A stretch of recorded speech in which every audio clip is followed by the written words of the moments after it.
The third sacrament, the oil of unction. The oil of unction is an apostolic tradition, originating from the oil consecrated by the apostles themselves, and which by succession has been handed down in the Church of God to this day.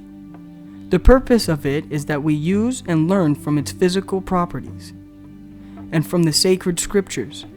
The divine book instructs us that, according to the law, such as we set apart from the symbolic priesthood, or from earthly sovereignty, we're anointed with the oil of unction, and in like manner with us, such as we set apart from the kingdom of heaven and for true priesthood, must be anointed with this same manifoldy symbolic unction, in order that they may be truly anointed ones and brethren of Christ, who by oneness and his union with God is truly and supernaturally anointed.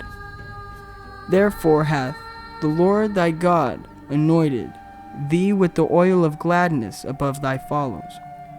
He is the anointer and the anointed, the anointer by his Godhead, and the anointed by his humanity. As to the natural properties of oil, we know that the most eminent artist, after having completed a picture with all his rich coloring, anointed it with oil, in order that it may not be injured or receive damage when brought into contact with other objects. In like manner, those who were drawn after the likeness of the heavenly kingdom are for the same reason anointed, lest they should receive damage from the chances of the world and from the opposition of the devil. The matter of the oil of unction is pure olive oil, to form the apostolic benediction. Amen.